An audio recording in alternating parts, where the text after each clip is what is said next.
If you're not opened up to Esther chapter 3, I would recommend it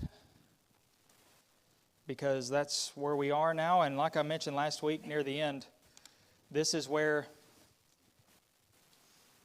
things start to pick up a little bit.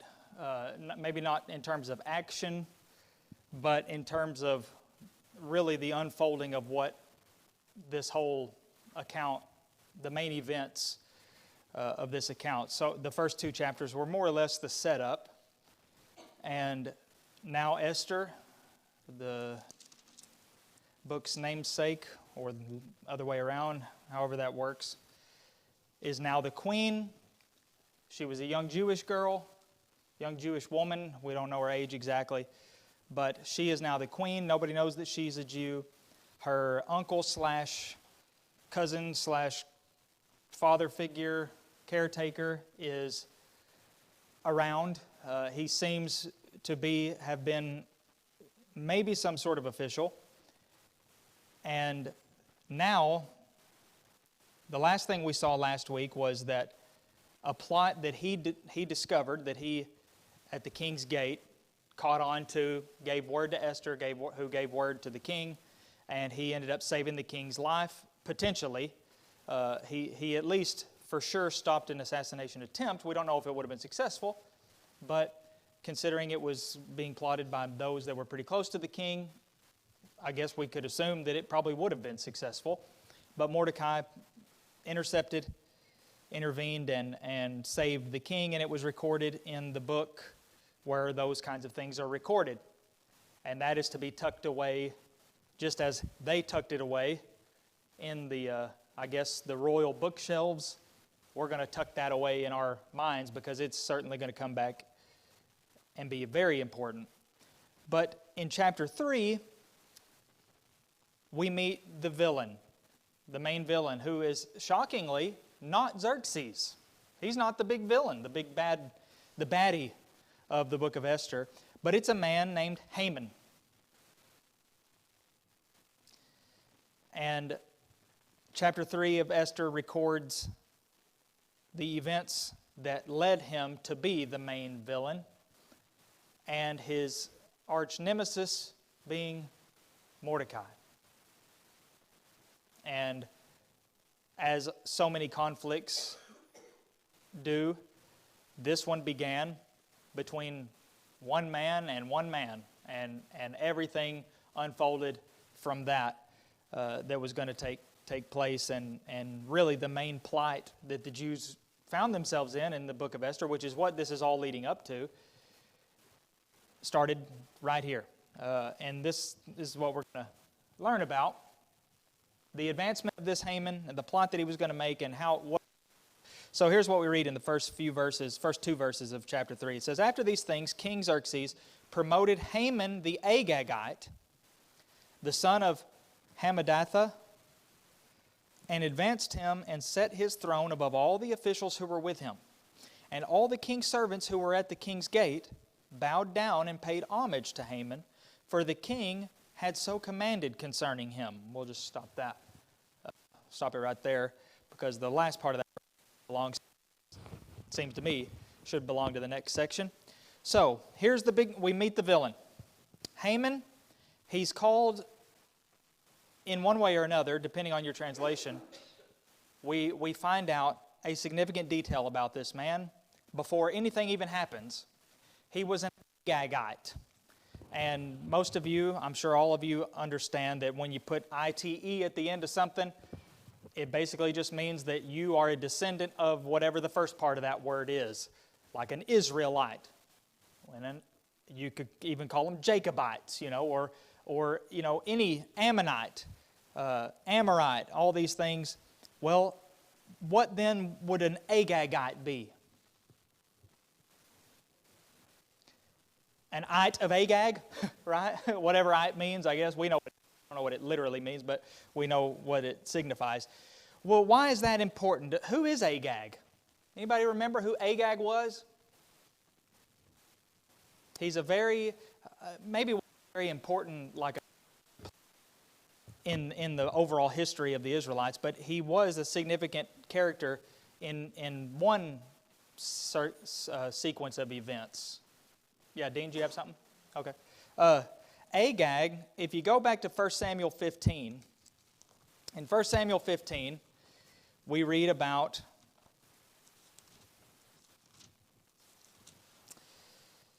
here Saul's big mistake. I'm trying to find where we should start here. Actually, it started before chapter 15.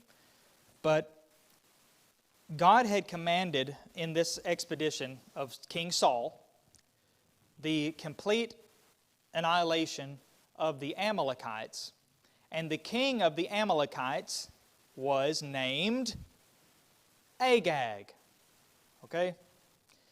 So he was supposed to devote them to destruction, total destruction.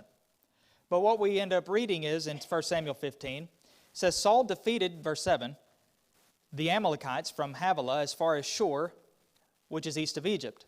And he took Agag, the king of the Amalekites, alive, and devoted to destruction all the people with the edge of the sword. But Saul and the people spared Agag, and the best of the sheep, and of the oxen, and of the fattened calves, and the lambs, and all that was good, and would not utterly destroy them. All that was despised and worthless they devoted to destruction. Well, then the word of God came to Samuel, the prophet of that time, and said, I regret that I've made Saul king, and so on and so forth. And this is when Samuel went to Saul, and the almost humorous exchange where he says, Saul instantly says, Hi, Samuel, I've done what God commanded. And Samuel said, really, what's all that bleating of the sheep I hear? What? I hear sheep, and I shouldn't be hearing any sheep. Remember all that situation? Well, the main thing that Saul had refused to do was kill Agag. And presumably, the ones who belonged to Agag. Well, that is the significance of the name Agag. And I have no doubt, or I'm convinced, that that's the reason why that detail is specifically mentioned in this case in Esther chapter 3, because of the significance of that. It was also a fact. It could have been that it's just mentioned because it's a fact. But there's more to it. And this is where I tried to remind us at the beginning of this study a few weeks ago that just because this is historically significant does not mean that it's metaphorical or allegorical. In other words, the fact that Haman is said to have been an Agagite is not evidence that it is fabricated to be representative of, an allegory, like, well, this didn't really happen, but this is just symbolic, Agag, so you can see the symbolism, and so, no, none of that. It doesn't demand that kind of conclusion, but it is an incredibly significant detail. Because if Saul had done what God commanded him, then presumably and potentially, none of this, the book of Esther wouldn't exist, because none of this would have ever happened. Yeah, Dean?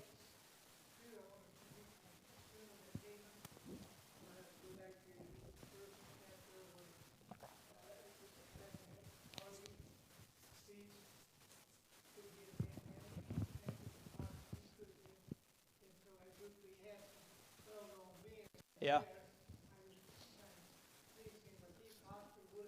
Surely he would have been in that massive number, Yeah. Yeah, we're not, some things that we're not sure of is if this is recording the very moment when he was promoted, or if it's just recording, after the fact that at some point he had promoted him. But the point is, at this point in time, he was above, according to the text, he was advanced above all the officials, all the other officials. So he was very high up as far as that goes. We don't really know an exact hierarchy of, well, this person's above this person and so on and so forth. But we know that Haman the Agagite was advanced above all the other officials around him. That, to any Jewish reader, and should be for us too, if we now that we've been reminded of the history, as soon as you read the words that he was an Agagite, the alarm bells are going to start going off, and it's going to be like, oh no, this isn't good. We don't want an Agagite, in being advanced like this, but he was.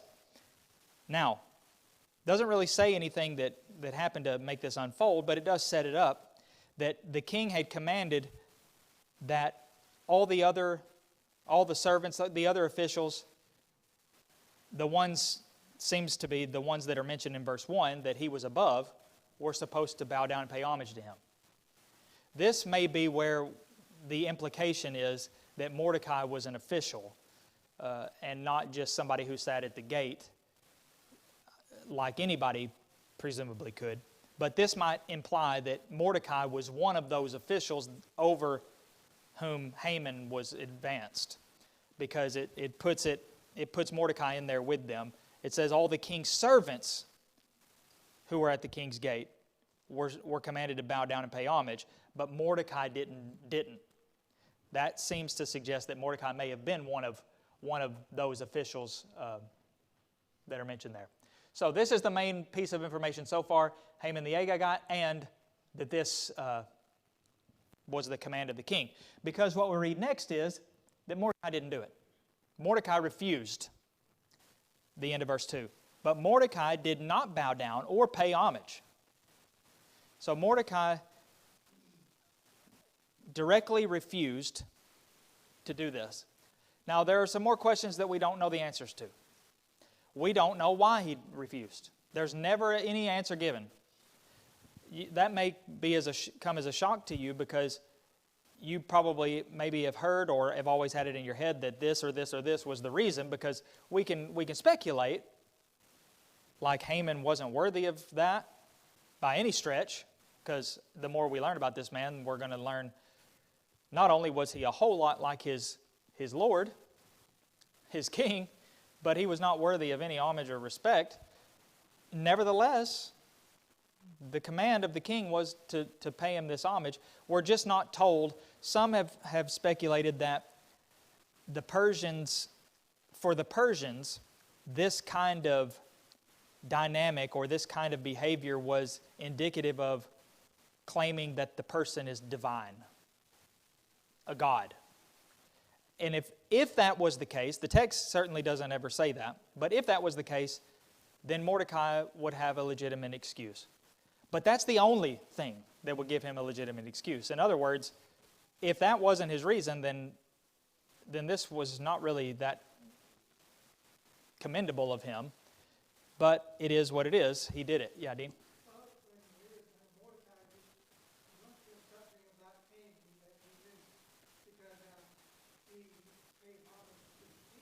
Yeah. Yeah.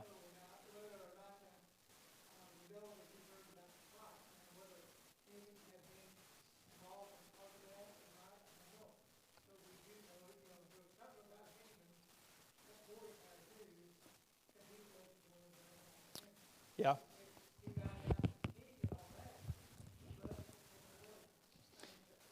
Yeah, we can only assume that Mordecai paid the due respect to the king if he's strolling through. But for whatever reason, he refused to bow down or pay homage to Haman. Maybe he knew he was an Agagite. Again, that would be more of a personal issue, and we can't really say one way or the other. I think based on his character, most people lean, and we probably should lean towards giving him the benefit of the doubt.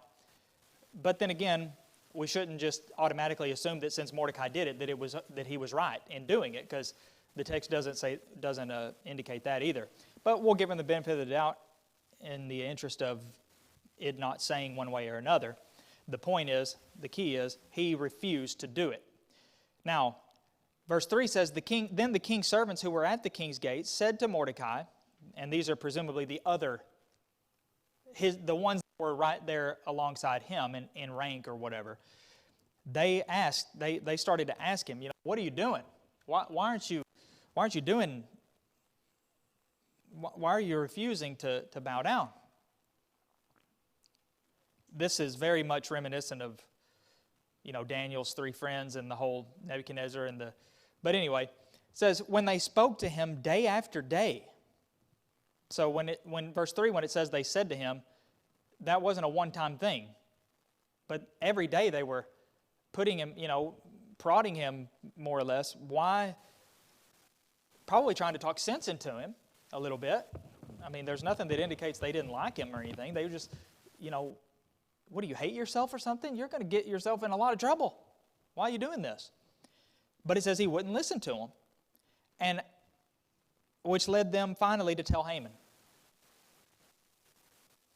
Very interesting statement is the reason given. And I don't think it means what it sounds like on the surface or what I naturally took it to mean. It says they told Haman in order to see whether his words would stand, because he had told them that he was a Jew. That almost sounds like they wanted to see whether he would keep his word, because he told them that he was a Jew, and they wanted to put him to the test, say, hey, let's see how devout he really is. Let's see how much of a man of principle he is. Let's see if he holds to his word. What it seems to mean, though, apparently, is that they wanted to see if he'd get away with it. Some other versions have different. They translate the word in the ESV, the word words, whether his words would stand. The old ASV says whether his matters would stand. And what it seems to be saying is there were some people, apparently, who had allegedly done a similar thing in the past, but based on who they were, or what they were rather, they were given a pass. It may be that that's what we're reading here, is they wanted to see if he was going to get a pass because he was a Jew. And that also may be an indication that there was a sort of divination involved in what they were telling them to do. To do that would be to proclaim that he was a god. And, as Christians, we know Paul said very plainly, instructed and commanded that Christians are supposed to submit to the governing authorities. But if we were told to do something, if it was built into the law, like this was, the king commanded it. If it was built into the law that you have to do this certain act, and this act symbolizes and means that you are declaring the eternal divinity of this leader, then we should not do that, even though we are to submit to them. Yeah, it doesn't seem to be the case that he's the one that saw it. Yeah.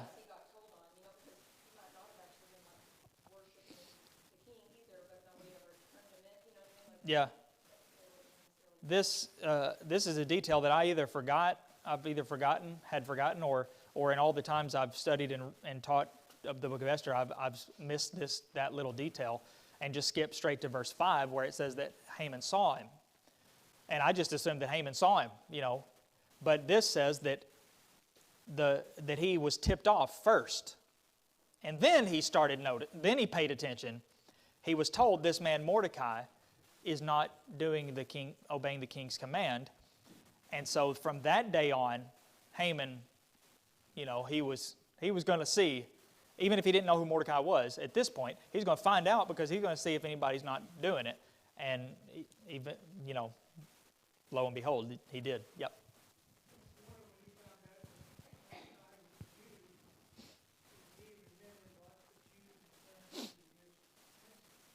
Possible, yeah.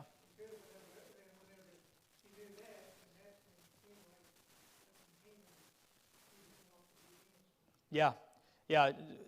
Dean said that maybe Haman, just like I mentioned how Mordecai may have known Haman was an Agagite, maybe Haman, when he found out that Mordecai was a Jew, it triggered the same kinds of historical memory, not his own memory, but their people's not being enemies of one another, not getting along, and what the Jews had done to them. Maybe he knew of that. We take for granted sometimes, or not. Maybe take for granted is the wrong way to put it. We underestimate the historical memory of peoples across the ocean, because in comparison, I think ours is pretty horrendous, honestly. We forget very easily as a people. We forget things quickly. 9/11 barely happened 20 years ago. And, for people in other parts of the world, in other cultures, it could have happened 2,000 years ago, and they would remember it like it happened yesterday.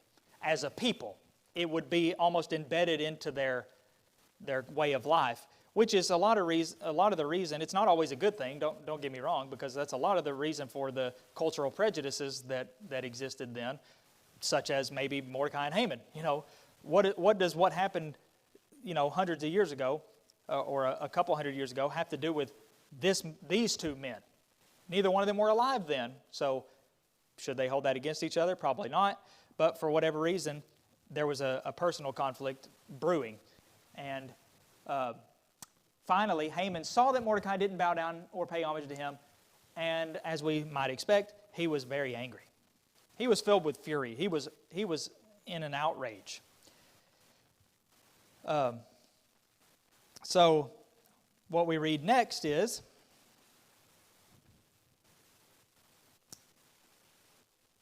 that the next step was that the others, it says, which seems to be the same ones that told him that Mordecai, told on Mordecai, they told Haman that Mordecai was a Jew. You see, this is when the Jewish element comes into play. There's no indication prior to this, even in Haman, that he didn't like the Jews. He may not even cared who the Jews were. They were an extreme minority at this time. They were nobody. God had smashed them down. I mean, they were humbled by God, and they were still in that humbled state and humiliation for the most part. But now that Haman found out that this man, this insolent, arrogant, puffed up man who refuses to bow down to me is a Jew, Haman is so angry that it's not enough to just punish Mordecai. Notice that he does not do anything to Mordecai. He doesn't even call him out. And that in itself is probably more of pride than it is humility. Because if he calls Mordecai out, that's just going to make it clear that he is bothered by it. And it'll be sort of telling on himself. So instead, he just acts like he doesn't even notice it. But behind closed doors, he's planning. He's plotting. It says, in fact, verse 6 says, he disdained to lay hands on Mordecai alone. So, as they had made known to him the people of Mordecai, Haman sought to destroy all the Jews. Yeah, that'll teach him. Throughout the whole kingdom of Xerxes. The whole kingdom. That's his plan. I don't know if there's cowardice in this or just extreme self-service and self-centeredness or just straight up evil. But, it may be that he didn't want to go through the process, the extremely personal process of going, face to face with Mordecai and handling this. Maybe for reasons I mentioned a second ago or other reasons. Maybe this was just a way to get rid of Mordecai in a cowardly way, because Haman can't do this by himself. In fact, he's not going to really do it at all. He's going to have other people do it. But that was his plan. Now we see the great dilemma and plight of the Jews. And this is what chapter 3, verse 6 is basically the event on which the whole book of Esther is based around. I mean, this is the thing. We've already talked a lot about God's providence and God working. Why was God working so much in this situation? Nothing's even happening. Now we know why God's been working. And the things are starting to come together, the pieces of the puzzle. Now we know why God seemingly worked to raise Esther to the throne. You remember something that God told Pharaoh back during the plagues? He told Pharaoh, I made you to be Pharaoh for this very time. It's it's mind-blowing to think about that God would say that. I made you I made it so that you would rise to be Pharaoh at this very moment, because he was the perfect Pharaoh to be Pharaoh, to be king at that time. It's not a compliment. It was all the opposite of a compliment. Well, why was God raising Esther to be queen at this time? This is why. Because the Jews, arguably, this is the greatest threat they've ever had as a people. And I will again emphasize that it's not about the Jewish people per se. It's because it's too early. How many times did the Pharisees and the scribes and the others try to take Jesus and kill him? And he evaded them? Or maybe even his mother implied that she wanted him to go ahead and get started. And remember what he told her at the wedding feast? It's not my time. It's not time. Well, it's not time. It's too early for the Jews to be annihilated. Why? Well, we still got 500 years before Jesus even, the Messiah, is born. They can't be exterminated now. So yes, God loves His people, but we can't make the mistake of thinking that it's all about the Jewish people, because there was something bigger going on. Even bigger than the annihilation of the Jewish people at this time. It was what that would mean. John 3:16 wouldn't be able to happen if Esther 3:6 happens, you see. So God has been He didn't start working now. It's not like God's just hanging out up there and all of a sudden He hears in His mind-reading abilities and everything, oh no, somebody wants to kill all the Jews. I better get to work. He's already been real busy, because He already knows everything. So everything that God's doing is to prevent this from happening because of what it would mean. The domino effect would be greater than anything that the world could ever imagine, because the Christ was to come from them. So they cannot be destroyed. Even though they were being punished even at this time. In a way, they would never rise to where they had been before, ever, to this day and never till the Lord returns. But yes, He punished them, but He was not going to let them be annihilated, because they were the chosen people from whom the Messiah was to come. So everything that God's doing here is for you and me. I would argue even more so than it was for the Jews themselves. It's for you and me and everybody.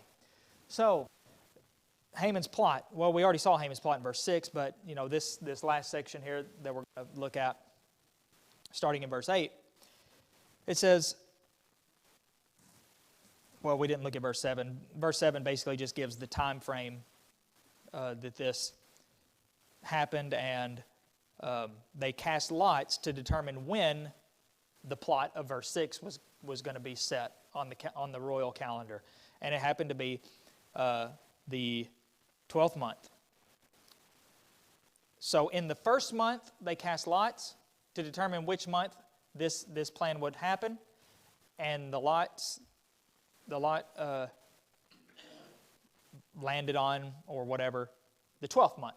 So even in that, we might see God's providence, because now they've got 11 months. It's not going to happen for almost a whole year. Plenty of time for arrangements to be made, preparations to be made, which is basically that period of 11 months that's basically going to cover the rest of the book of Esther. So 11 months, maybe even in that. It says they cast lots. They cast it month after month until the 12th month. So we don't really know exactly how the casting lots worked. It's kind of hard to put together, but it may have been different between different peoples, the exact way they did it. Maybe God had a hand in making sure that it wasn't until the 12th month that it was the favorable result or whatever. So Then Haman said to King Xerxes, there is a certain people scattered abroad and dispersed among the peoples in all the provinces of your kingdom. Brilliant, brilliant observation. Their laws are different from those of every other people, and they don't keep the king's laws, so that it is not to the king's profit to tolerate them. You can see the snakishness of this man, just words. Read them off a page, you can see how slippery he is. Because he's basically said so much without saying anything, and the one thing that he did say wasn't even true. It was kind of true.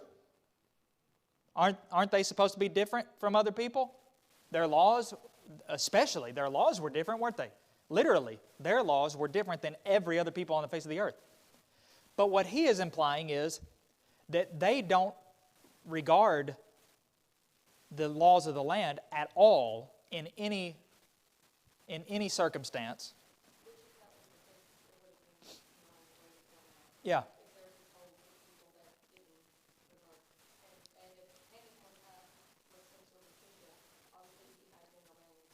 Yeah. Notice also, I would say very carefully, he doesn't ever mention who the people are. So in a sense, it's almost all hypothetical. And he presents it in exactly a way that to get a favorable result. Anytime somebody does that, they are as dangerous as anybody could ever be. When you present something specifically designed to force the result that you want, those people should not be in any position of power whatsoever. Because that's not honest. That's not truthful. He didn't say there is a certain people called the Jews. And I think he probably did that on purpose because it may just be that maybe Xerxes likes the Jews, you know. That's possible. So I can't say it's the Jews because then if he likes the Jews, then he's going to say, what, are you kidding me? No way. So he just says there's a certain people, and he describes them in a way that any king, no matter who he was, would have said, well, this is a problem. You mean there's a whole people that's not going to obey any of the laws? And then he slides in there that, you know, it's really not to your benefit to tolerate them. Who does that sound like? Does that sound like anybody? That sounds an awful lot like the mess that they spilled to Pilate. It would not be to your benefit, O King, O Lord, to let this man live. If you let this man live, you're no friend to Caesar. He kind of pulls one of those on Xerxes. So he says, if it please the king, let it be decreed that they be destroyed, and I will pay 10,000 talents of silver into the king's treasury. So now he's also basically bribery. I'll pay for it, you know, in the end, and maybe so much more. We don't know how much this would cost, but I will personally pay 10,000 talents of silver in the king's treasury if we do this. So the king took his signet from his hand and gave it to Haman the Agagite. There again, he's called Haman the Agagite.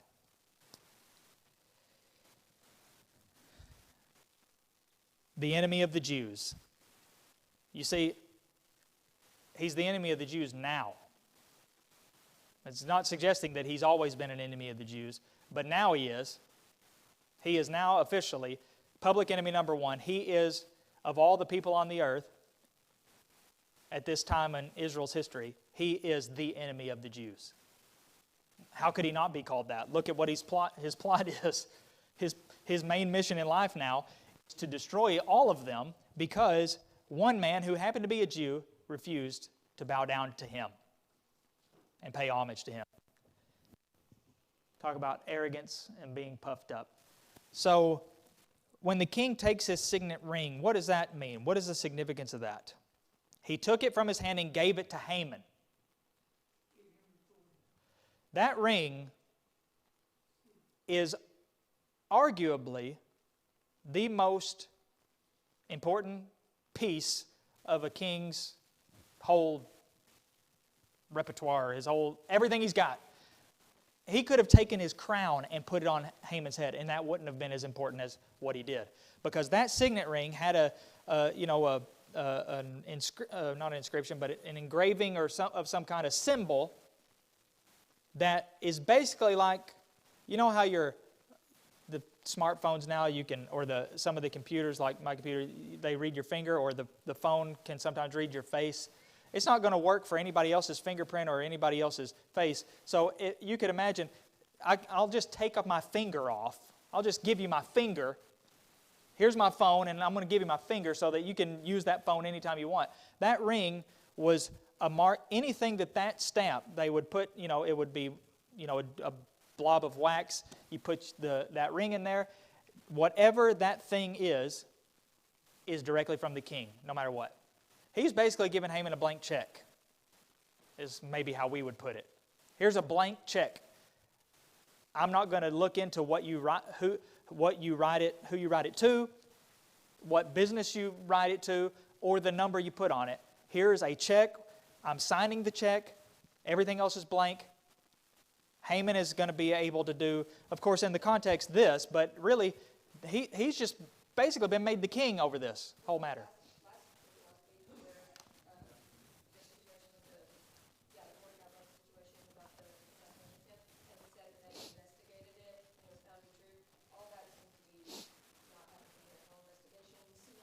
Yeah, because Haman's taken advantage of his position.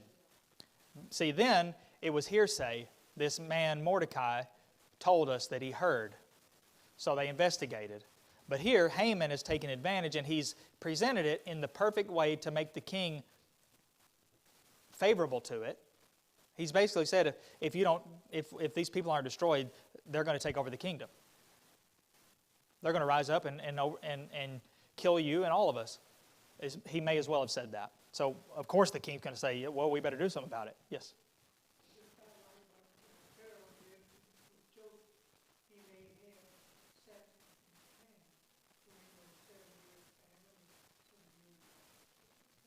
Yeah.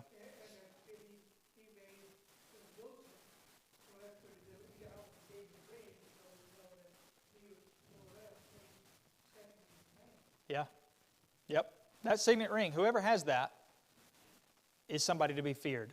Because again, anything he could have put anything in that letter. He could have put to kill the king in that letter and stamped it with that signet ring. And yeah, maybe he would have paid for it with his own life ultimately. But he has the king's ring. So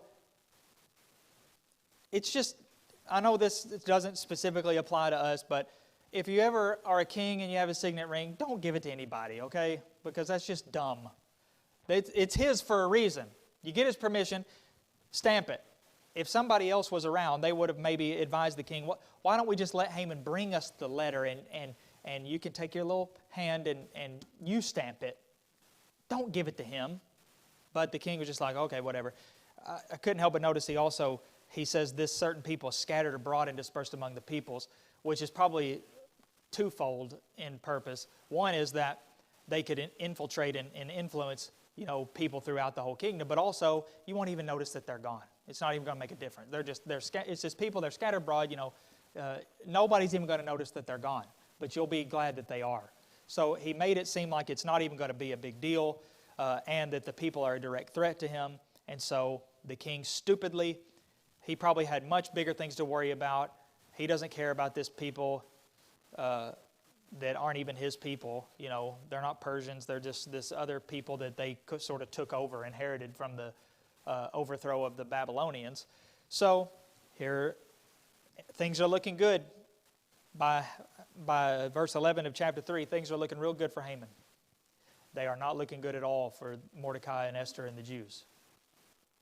So now the big dilemma is set up, a big to be continued. Applications. Mordecai's defiance raises an important question. When is a Christian justified in disobeying the laws of his government? I think we all know the answer. We've talked about it enough. You've probably talked about it, enough on your own. But obviously the basic rule is we are to submit to the government, period, unless they are requiring us to do something that would violate God's law, God's will. It doesn't matter if what they want us to do violates our will.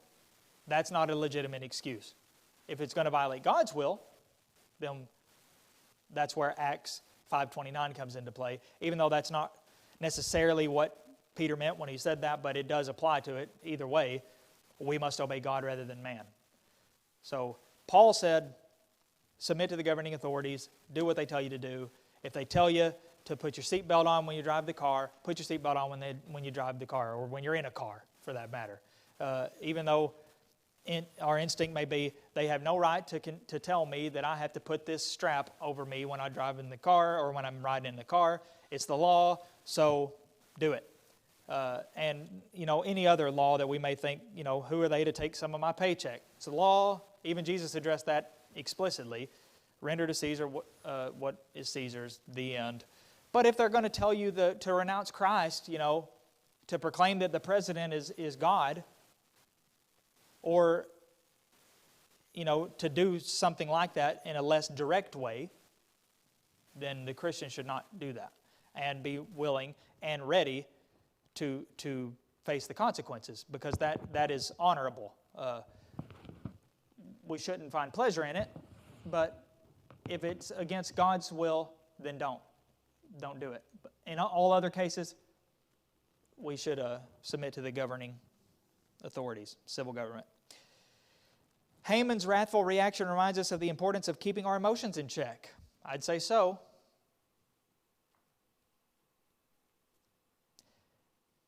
We don't have to be advanced above all the other officials in a kingdom for our emotions to be a danger.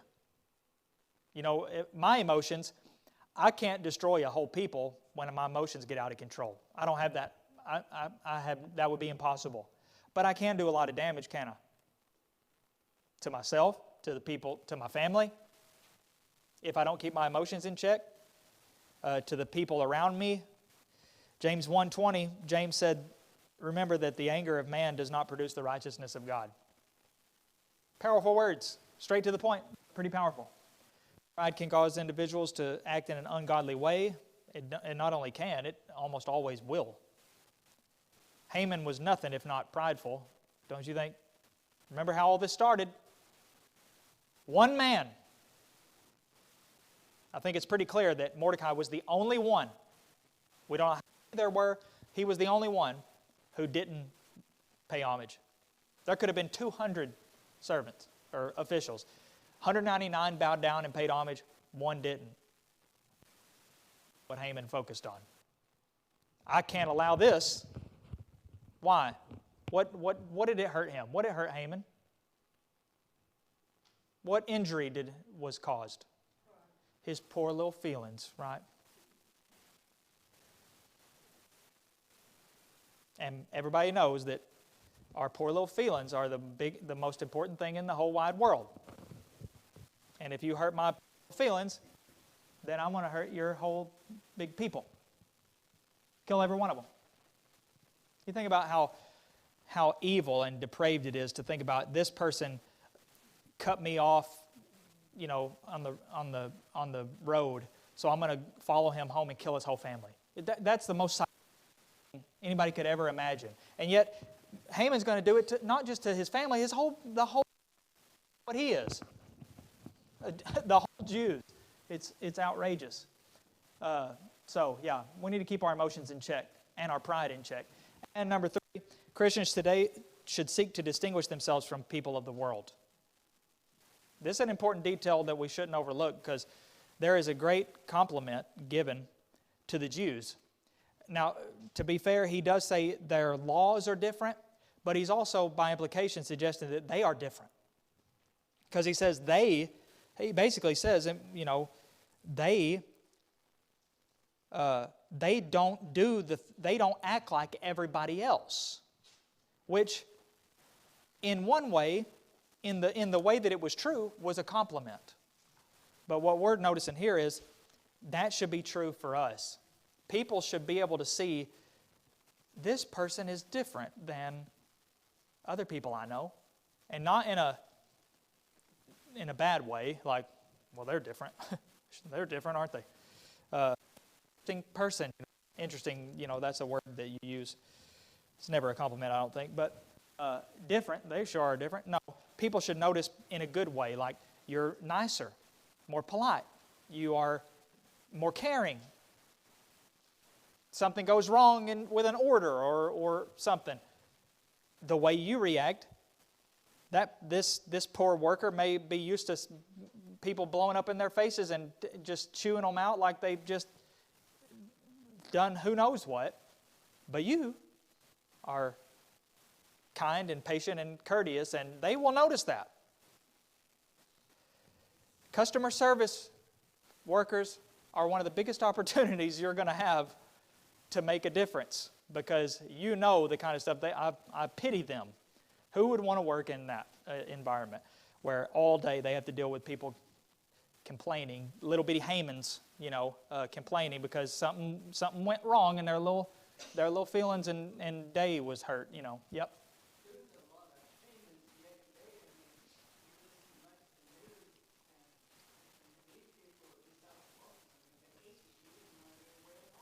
Yeah.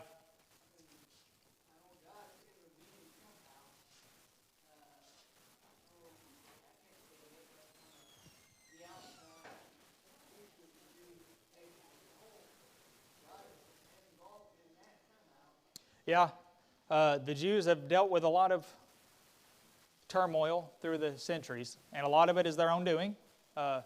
Like we said, they were in a turmoil at this time that was their own fault, that God caused because of their own disobedience.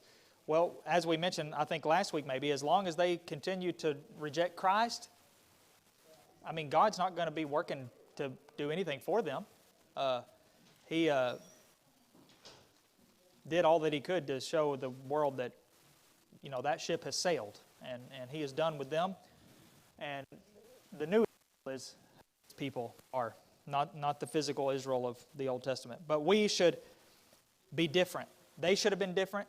We should be different from those around us. Let our light shine. Live differently than those who are of the world.